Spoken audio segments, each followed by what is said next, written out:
जिस मृग को भगवान अपने हाथों से मारते हैं, भगवान कहते हैं वो मृग भी पावन हो जाते हैं।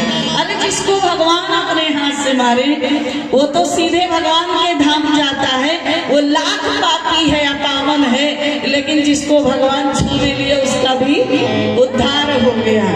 तो उस मृग को दिखाते हैं लाकर मारकर। महाराज दशरथ जी देख करके बड़े प्रसन्न होते हैं कि मेरे चारों पुत्र होनहार हैं, प्रसन्न हैं। और फिर भगवान सबको संसार को सिखाया है। रात काल उठ गए रघुनाथा, मातु पिता गुरु नाम ही माता। कहते हैं कि भगवान सुबह सवेरे सबसे पहले उठते हैं और माता पिता गुरुदेव को प्रणाम करते हैं। और यही संस्कार हमको बच्चों को देना चाहिए, प्रणाम करना सिखाना चाहिए। गांव में तो चाहे कम हो, लेकिन शहरों में क्या है, सुबह सुबह बच्चे स्कूल जाते हैं तो क्या कहते हैं, मॉम हाय, डैड हाय। अभी सुबह सुबह हाय लगा दोगे पूरा दिन हाय हो जाएगा, तो हाय नहीं करना चाहिए, प्रणाम चरण को छू करके प्रणाम करना चाहिए, जाना चाहिए। यही संस्कार हमें बच्चों को सिखाना चाहिए। भगवान संसार को बताए हैं। और कहते हैं, अब गोस्वामी जी कहते हैं कि अभी तक तो मैंने बाल लीला की कथा सुनाई है, अब इस रामचरितमानस में एक परम संत का आगमन होता है जिसका नाम है विश्वामित्र जी। विश्वामित्र जी का आगमन होता है। कहते हैं कि विश्वामित्र अभी तक यह सब चरित कहा मैं गाई, और आगे कथा सुनो मन लाई। पार्वती से भगवान भोलेनाथ कहते हैं अभी तक तो खूब ताली बजा बजा के कथा सुने हो, लेकिन अब आगे की जो कथा है वो मन लगाकर, ध्यान लगा करके श्रवण कीजिए, क्योंकि आगे आगमन हो रहा है श्री विश्वामित्र जैसे संत का। बोलिए संत भगवान की। बोलना नहीं, कोई कसम खा के आए हो, जयकारा बोलोगे नहीं कोई, हाँ बोलोगे एनर्जी खत्म हो जाएगी।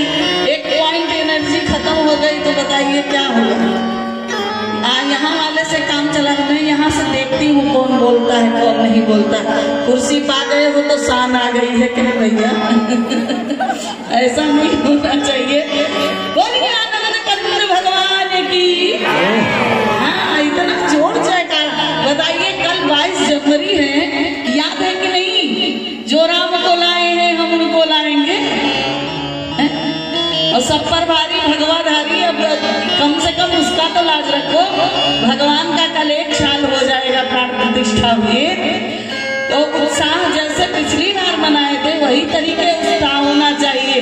गली गली में राम नाम की जय घोष होनी चाहिए, जय जयकार होना चाहिए, पंचम लहराना चाहिए राम नाम के नाम का। नहीं ये नहीं कि 1 साल बड़ी आरती पूजा कर लिए और दूसरे साल बैठ गए चुप मार के, हो गया बस बहुत हो गया, जितना कर लिए ये बहुत है, ऐसा नहीं है भाई। जन्माष्टमी हर साल क्यों मनाई जाती है? भगवान तो एक ही बार अवतार लिए हैं, जन्म लिए हैं, लेकिन उनका प्रतिवर्ष क्या बोलते हैं अंग्रेजी में बर्थडे मनाया जाता है। तो इसी प्रकार से भगवान का प्राण प्रतिष्ठा हुआ, तो कल का दिन मत भूलिए।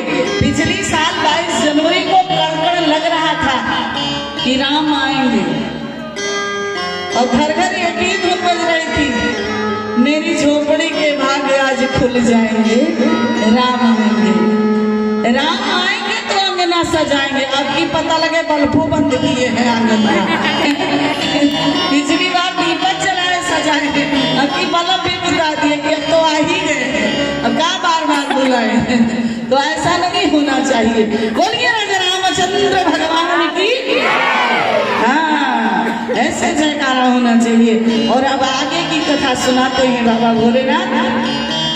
कहते हैं विश्वामित्र जी का, विश्वामित्र जी क्षत्रिय कुल में जन्म लिए और घर बार में गृहस्थी में रहते थे, लेकिन उनको प्रयास किया, बहुत भजन भाव किया कि यहाँ पे भगवान हमको मिलेंगे, लेकिन घर में रहकर भगवान नहीं मिले तो घर बार छोड़कर विश्वामित्र जी, ये वही विश्वामित्र हैं जो राजा हरिश्चंद्र की कुंजी लगाम ले लिए थे तारा जैसी रानी बिक गई और रोहित जैसे बेटा बिक गया था, और स्वयं राजा हरिश्चंद्र डोम के घर पानी भरने पर विवश हो गए।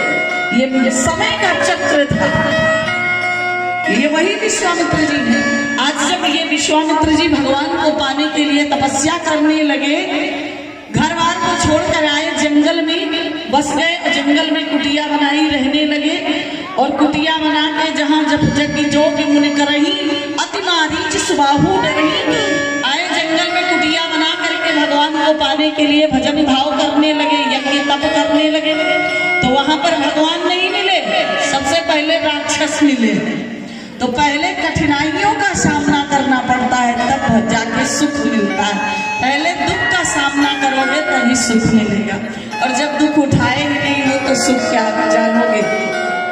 तो इसीलिए उनको मारीच जैसे मोटे मोटे राक्षस मिले जंगल में, और वो राक्षस बड़ा प्रताड़ित करने लगे। और जब प्रताड़ित किया, दुख हुआ उन्हें, तब उन्होंने रात्रि में एक दिन चिंतन किया है। गाधी तनये मन चिंता व्यापी,